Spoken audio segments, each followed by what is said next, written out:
我一想到我们身边危机四伏，我就觉得瘆得慌。你别担心，有我在，不会让你有事的。如果真出了什么意外的话，我就算拼了性命，也会保护你的周全。朱哥哥，我不要一个人安全，我要大家都安全。我现在有点后悔了，早知道在明珠谷的时候，我天天跟你们好好用功了，也不至于现在拖你们的后腿。现在知道后悔了吧？不过，这也算是不错的进步了。等完成了剩下的任务，我就陪你回明珠谷，陪你好好的把之前欠下的功课都给重新补上。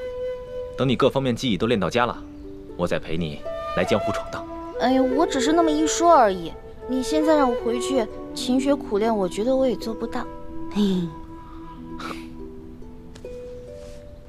现在这屋里只剩下你我二人了，你告诉老夫实话，昨天夜里李太医来行刺老夫，你是不是事先就知道？要不然老夫这屋里传出这么大的动静，外面巡逻的卫队为何会一个都听不见呢？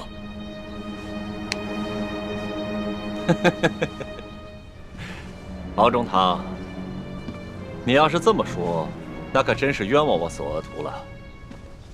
昨天李太医告诉我说，他只是要进你房间来偷取你的密信。至于为什么你们能动起手来，这就完全没有想到。而且，你是咱们大清第一勇士，你怎么能够让他给刺伤了呢？真是没想到。你别在老夫面前装傻。你阿玛索尼虽然生前是我鳌拜的大敌，但若他今天还活着，就眼下这个局势，他定会暂时放弃前嫌，与老夫联手，共同对外。而你今天却不顾大局，帮着一个来历不明的人来算计老夫。不过，你阿玛在天有灵，定不会答应。哼！敖中堂，李太医跟我说了，他是在偷取密信的时候被你发现了，所以才不得不刺伤你，才能顺利的脱身。你我都是明白人，这李太医赶来盗取你的密信，那他一定是在奉命行事。如果我要再继续追问他，那岂不是惹祸上身了吗？你糊涂啊！你可知昨夜老夫已经见到了安插在反清联盟的密探？这个密探亲口告诉老夫，这个李太医和李欢他们兄妹二人就是反清联盟的人。尤其是这个李建清，他的身份更为特殊，他其实就是……哎呀，我不想听，不想听，我不想听你说这些。敖中堂，如果你认为你说的是事实，而且还有真凭实据，那你尽可以写一封给皇上的密折。如果你觉得不方便见皇上，你交给我，我替你转呈给皇上。索额图啊，索额图，你休要在老夫面前装聋作哑，行吗？你明明知道皇上对老夫积怨颇深，现在老夫重罪在身，又因那李氏兄妹二人协助皇上擒住了老夫，正受皇上恩宠。现在老夫除了那密探所言，并无证据在手。若此时我去举报那兄妹二人，皇上他怎可会相信老夫所言？他只会认为老夫已经串通了密探，是在栽赃陷害对手，是在打击报复。敖中堂，既然你都不敢跟皇上直言，你凭什么让我去逆皇上的龙鳞？你告诉我，你这安得起飞一石二鸟之心？索额图啊，索额图，你就是个老滑头！若不是因为你和那李氏兄妹二人一样，正受皇上的恩宠，你以为我鳌拜今天愿意低声下气的求你这个政敌吗？哼，我知道你这心里边也清楚，那李氏兄妹二人可疑，但是你不敢表露分毫，你反而会去讨好他们兄妹。现在老夫把他们兄妹二人的身份信息都告诉了你，你就去查证，然后上报给皇上，这是多么大的一件功劳啊！既然话都说到这儿了，敖中堂，我也告诉你，我索额图为官，永远只相信一句话，那就是少管闲事，少说话，闭着眼睛夹着尾巴做人。我现在不求有功，但求无过，可以安安稳稳的去伺候皇上。至于别的，我想不了那么多。既然敖中堂身子无碍，那索额图告辞了。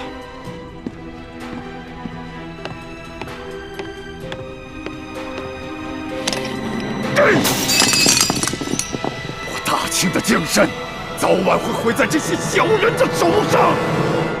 大师兄，昨晚你是贾谊和鳌拜达成了协议，可这鳌拜会不会也是在假意应承你，其实是在另寻时机，另做打算呢？太子，看来我们要尽快改变策略了，不能再留着鳌拜牵制康熙，也不能慢慢从鳌拜身上查找奸细是谁。我们必须要尽快除掉鳌拜，否则一旦他想明白了，选择了尽释前嫌，真心效忠康熙，那我们甚至整个联盟都会很危险。我明白，鳌拜必须死，而且越早下手越好。可我的功力和鳌拜不相上下，贸然行动的话，我没有十足的把握。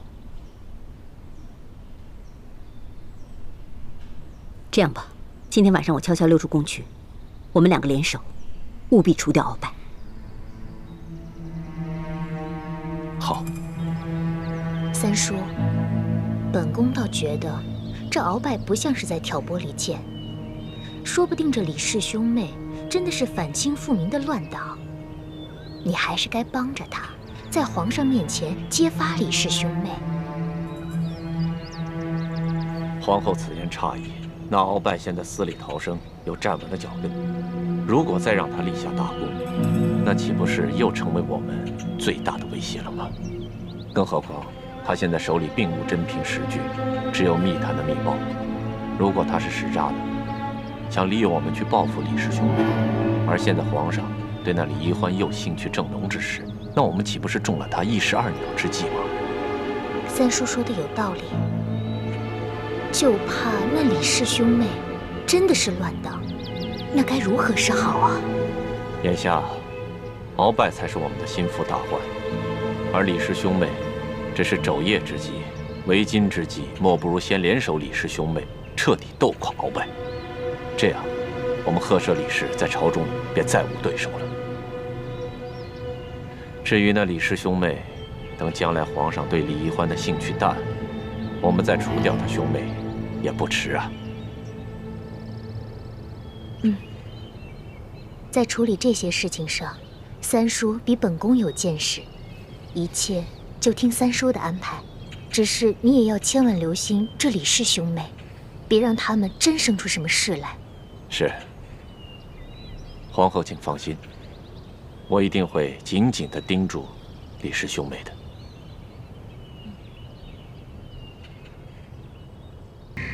焕儿，你去引开卫兵，我和太子去杀鳌拜。知道了，六师傅、朱哥哥注意安全，小心，小心。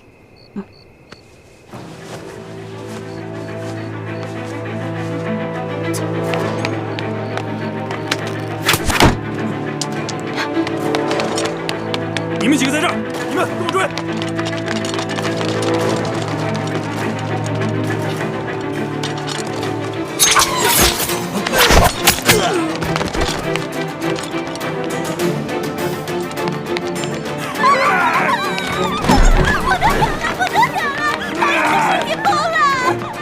哎呀！大胆妖才，给我滚开！老爷，是我呀，老爷！哪里跑！大胆妖才！大胆妖才，滚！干！老夫乃大清第一勇士，敢害老夫！我今天要把你们剁成肉酱！李宜欢，你敢骗老夫，我这就送你上西天！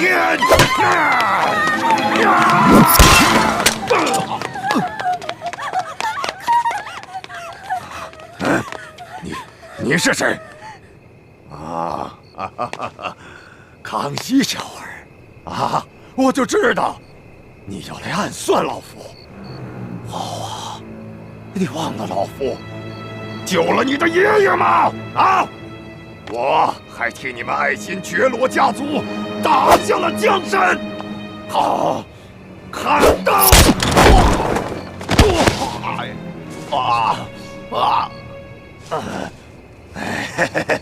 康熙小儿，今天老夫要跟你同归于尽！我杀！刘师傅，杀！看来鳌拜真的疯了。杀！情况不妙，撤！杀！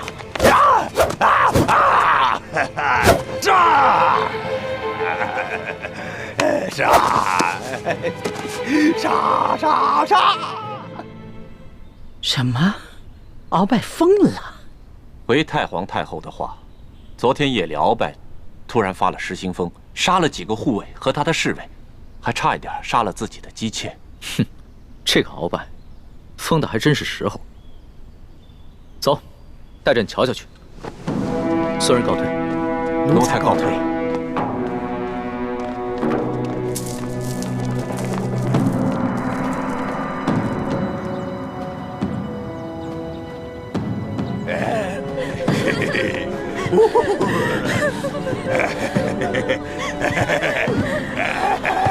这好好的一个人，怎么说疯就疯了？你们是怎么伺候你们家老爷的？回皇上，老爷自从前环遇刺受了伤，就有些精神恍惚。昨儿召了太医院的蔡太医来瞧，说是没有大碍，休养几日便能好。可谁成想，昨日睡到半夜，老爷突然嚷着说心里燥热，在屋里大喊大叫，最后就失心疯了。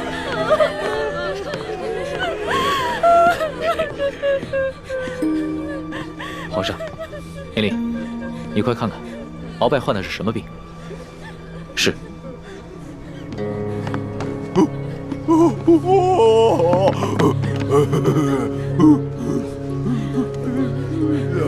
中堂大人，把手给我。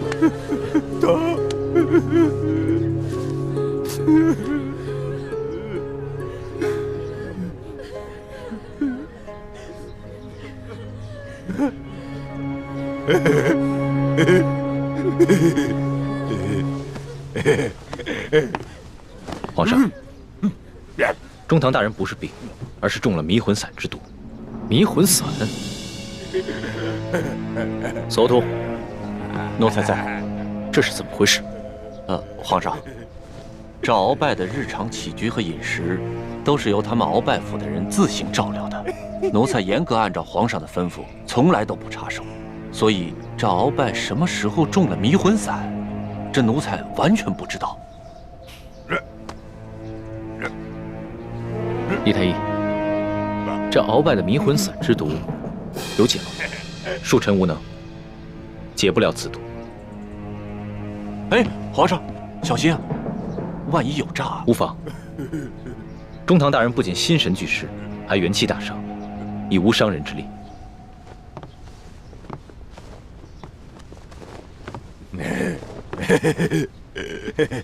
鳌拜，你可还认得朕？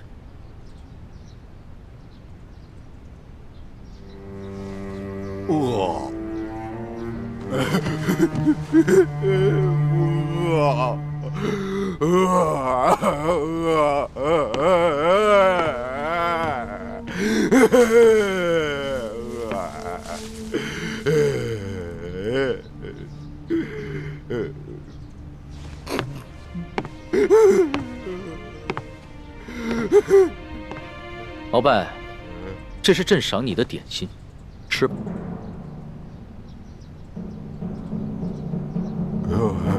点心？对啊，你不是说你饿了吗？这是朕特意从御膳房里给你带的，快吃吧。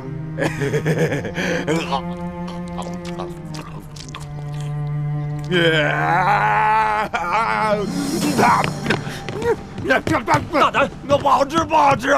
我要吃好吃的点心。你去拿吧。你这道城门，本王一定要钻过去。勇士们，跟着本王，杀！杀！杀！杀！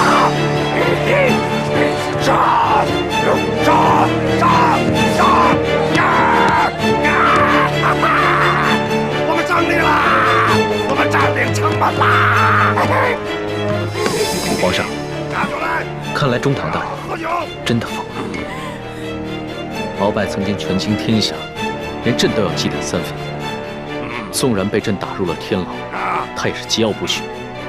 如今连这胯下之辱都能忍，看来他是真的疯了。索图，奴才在。把鳌拜的家眷全部都送到刑部，一个一个审，必须给朕查出这下毒之人。这。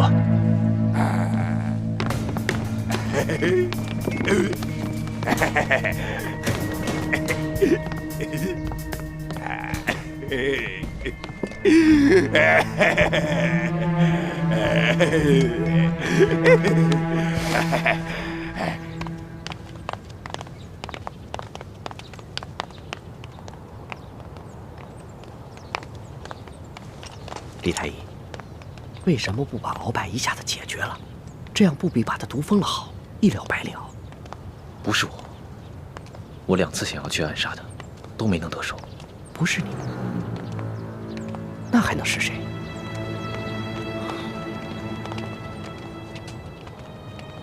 难道会是索额图？这件事情太过蹊跷，以后行事千万要小心，万不可声张。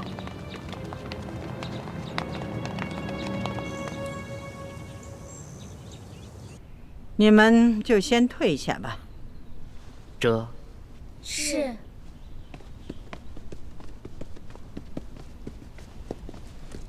鳌拜居然中了迷魂散之毒，可查出是谁下的毒？此事已经交给索额图去查办了。皇上，哀家知道你极为憎恨鳌拜，未免心太急了些。哦，皇祖母，鳌拜中毒，并非是孙儿下的旨。不是你，那又是谁呢？索额图不是奉旨守卫吗？怎么还会让人得手？孙儿也觉得此事很蹊跷，会不会是鳌拜当初在侍卫中就埋伏了奸细，现在看鳌拜失了势，就不想再受他的挟持，所以就把鳌拜给毒疯了。鳌拜这一疯啊，他手上的情报线可就无处可查了。曾儿，你虽然除了鳌拜，从此大权在握，但你身上的担子实在太重了，不可掉以轻心呢。皇祖母，请放心，孙儿定不会让您失望的。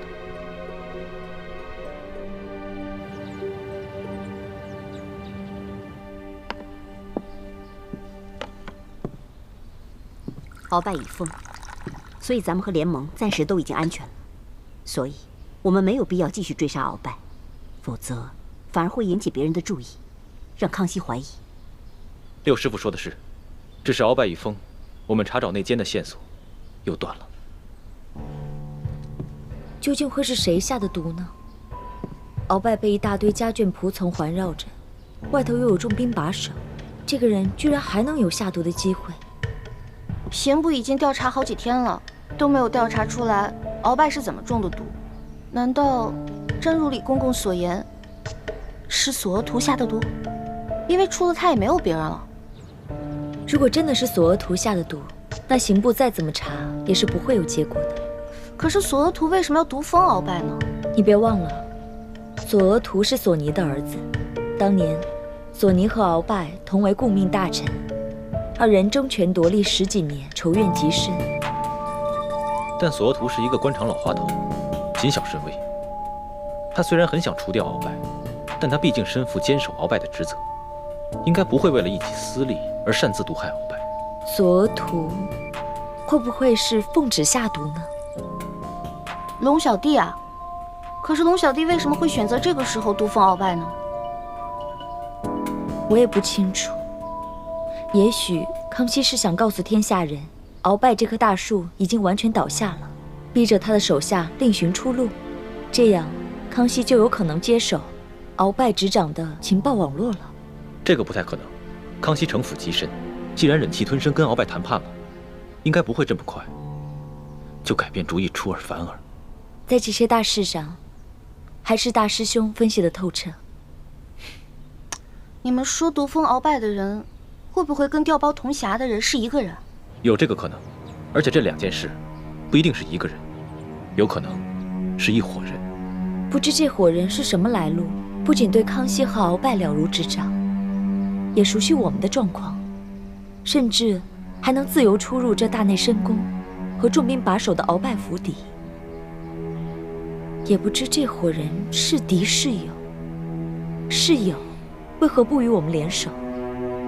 是敌又为何不向康熙举报我们呢？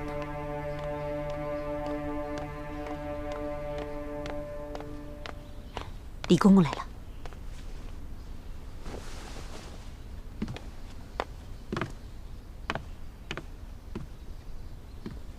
皇上有旨，宣丽嫔娘娘御书房觐见。妾身遵旨。公公，您是不是听错了？皇上从未在白天宣丽嫔去过御书房，只会让我去御书房笔墨伺候的。诗书姑娘，您说笑了。老奴虽然上了几岁年纪，可这耳朵还不背。皇上确实是宣丽嫔娘娘觐见。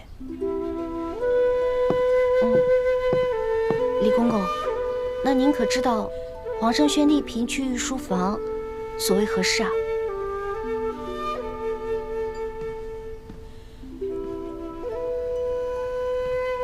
皇上在御书房批阅奏章，突然间脸色大变，拍案而起，然后就在御书房里走来走去，过了好一阵子才平静下来，然后就命奴才来宣丽嫔娘娘。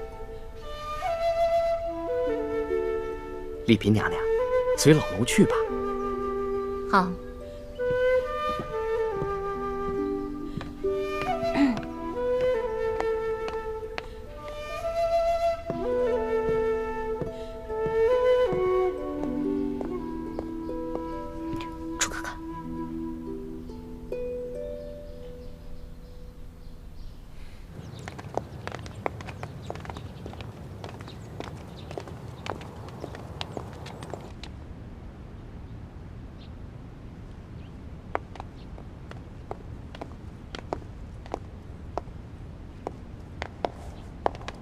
臣妾参见皇上，给皇上请安。放心，不必多礼。谢皇上。皇上是批阅奏章乏了，宣臣妾过来对议几句吗？皇上怎么了？婉心，朕宣你前来，是有一件事不得不告诉你。你爹他，我爹怎么了？兵部急报，山西总兵舒建在护送平西王次子吴应奇一行进京途中遭遇劫匪，永历帝部分遗物被劫。舒总兵也，甚至能危及我大清江山。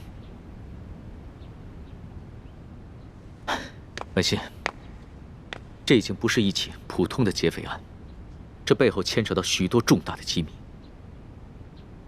你爹现在还躺在案发地点附近的一个驿馆当中，不能移动。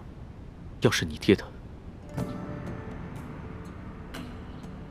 那这些秘密都将随之掩没。皇上他为了速去速回，执意只带了少量的侍卫，微服出行。可这路上万一出了什么意外，这么重大的责任，奴才可担当不起啊！皇上呢，他是认为不可能在深宫中能体察民情啊，更不能够去治理天下呀。故此呢，他这次到山西微服私访，处置2桩大事，顺便呢再体察体察民情，哀家也赞同。好在此时鳌拜已经疯了，朝中的重臣们对皇上已经归心了，又有哀家坐镇，皇上呢，悄悄出京几日，谅他也不至于闹出什么大乱子来。可是啊，就怕万一走漏风声，有居心叵测、胆大妄为之徒埋伏在出巡的路上，借机行刺皇上，你那可就放心吧，哀家会下一道懿旨，就说皇上啊要陪哀家闭关1个月，诵经礼佛，为我大清祈福。知道皇上出宫离京的也就只有你我这几个人而已。你呢，多挑几个得力之人，务必在暗中保护好皇上。若是出了差错，哀家就为你试问。这。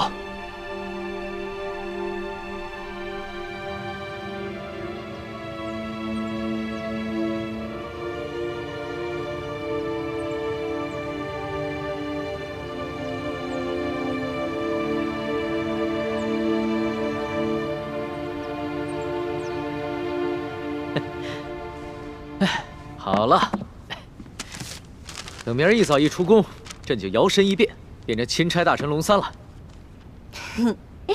我看到皇上给自己下了道圣旨，封自己是钦差大臣，我突然想到了一个人。想起谁了？不能说。少装可怜，没有外人在的时候，你的嘴上从来都是不把门的。那我说了，我想到了前朝著名的正德皇帝。他当时封自己为威武大将军，后来不停地给自己加封，直到最后自己篡了自己的位。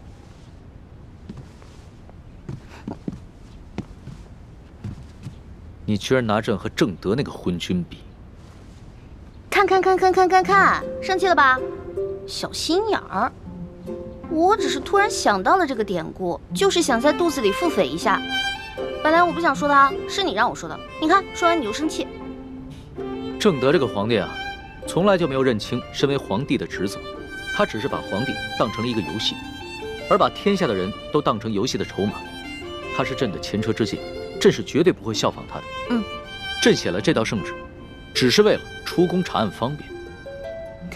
是，我的龙小弟是天底下最好的皇上，是个圣人，是个天子。那个正德就是个糊涂虫。他连给我的龙小弟提鞋的份儿都不配，是不是啊？这话听着舒坦。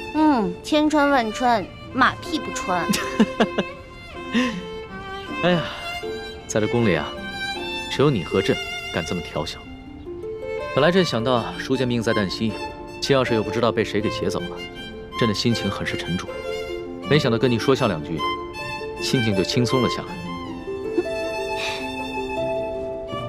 好了。有了这道圣旨，又有了这个如朕亲临的金牌，应该足以应付出宫以后的一切状况了。我来帮你保管。那可不行，你连自己都能弄丢了，我可不能把这个圣旨和金牌交给你这大马虎保管。看不起人是不是？在宫里你罩着我，但是出了宫以后，就是我罩着你了。吹，使劲吹啊！大清朝吹牛不上税。给我，给不给我？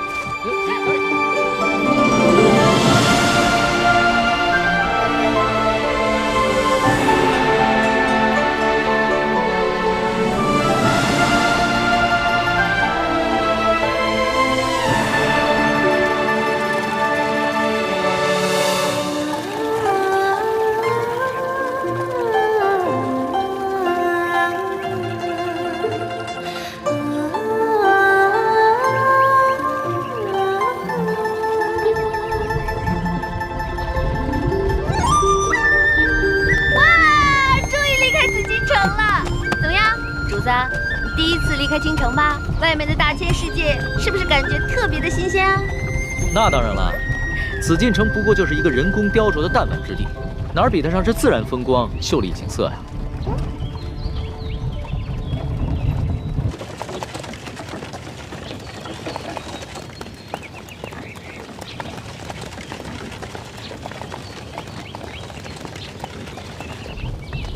哎，这是什么呀？这个呀。这个是新娘回门，是民间的风俗。现在你知道了吧？外面的大千世界啊，可比你的紫禁城里面有趣多了。朕确实是大开眼界了。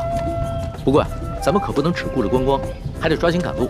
这输送兵的伤势极重，随时有可能不治，朕得赶着见他最后一面。错了，你出了紫禁城就不能老说朕了，得说我。啊，对，朕，说习惯了，一时改不过来。那你当时冒充龙三侍卫骗我的时候，怎么谎话变得那么溜啊？也没见你说漏过啊。其实我当时也说漏嘴过，只不过呢，被我自己圆回来了，没发现而已。某些人啊，自诩聪明，其实笨得要死。反正这笔账我一直会记着的。好啊，那老大永远记着，小弟我也永远记着。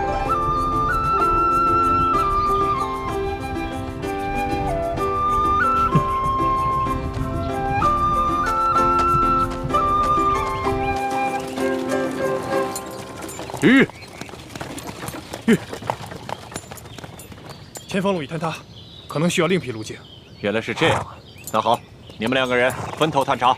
这。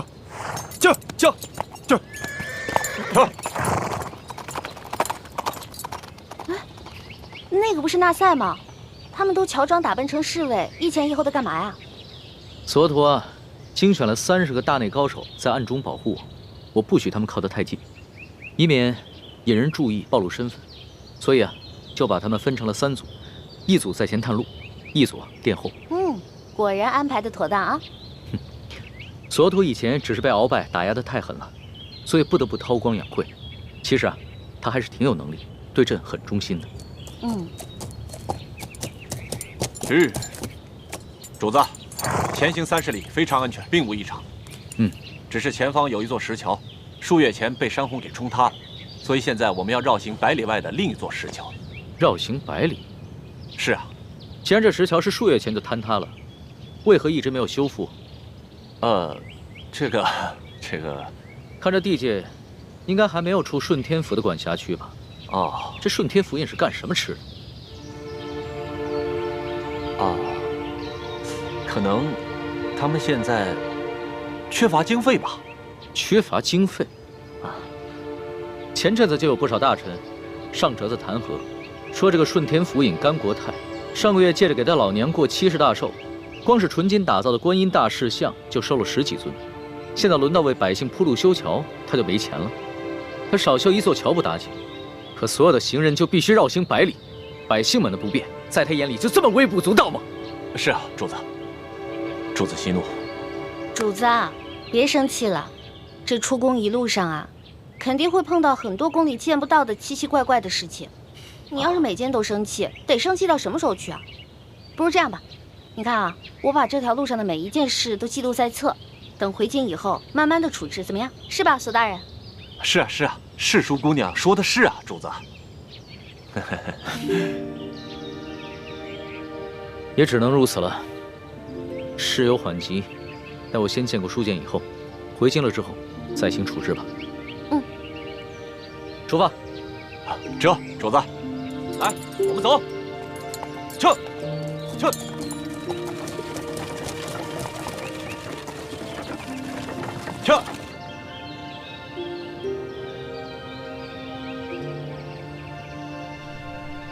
六师傅，有什么急事需要现在商量？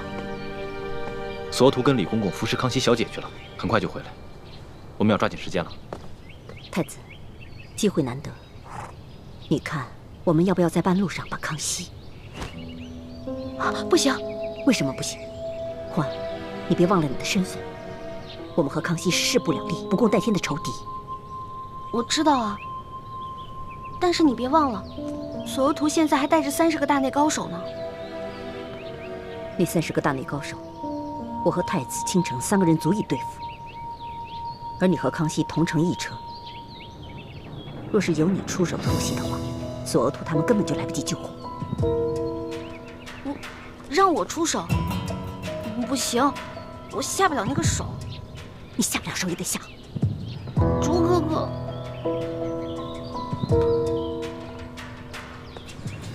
六师傅，康熙暂时还杀不得。为什么？你不是说康熙聪慧博学又很勤政，是我之大敌吗？是，但我们要推翻的是大清朝廷，而不是康熙一人。就算我们把康熙杀了，这清廷也会又换一个爱新觉罗氏的子孙来做皇帝。这天下还是大清的天下，对于我们光复大明的大业，并无实质性的帮助。而且，那样的话，我们的身份就会暴露。此前大家冒着生命危险才打开的局面，就前功尽弃了。但如果我们帮助康熙完成此次微服出巡，我们就可以进一步取得他的信任。到那个时候，我们就有机会在戒备森严的紫禁城里找到铜匣，也就有机会挑起康熙和吴三桂的进一步内斗，让他们两败俱伤。这才是光复我大明的上策。是啊，六师傅，我刚才说的就是这个意思。但是朱哥哥比我说的明白嘛。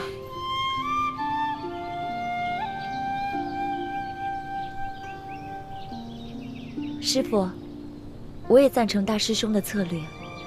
只有找到铜匣，取出了宝藏，我们才有实力聚合全天下光复大明的力量，组建一支强大的军队，才能完成大业。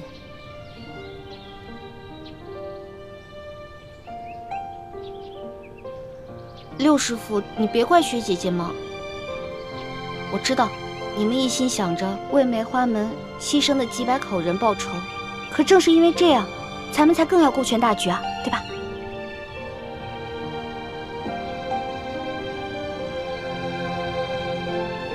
师傅，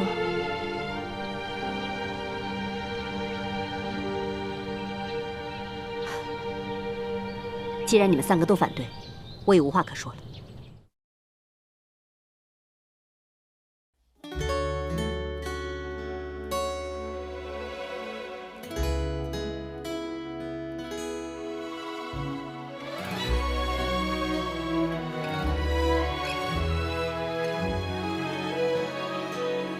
春秋两岸，时光催尽方可叹。一生的愿，将心留于人世间，手握乾坤，仙风雨自在云端，花开之间，留蝴蝶掌心清泉，天与地开在眉间，谈千秋，万事还原，心中细流，回远方清泉，回首一生路漫漫，天与地开在眉间，谈千秋，万事还原，书几许情愁。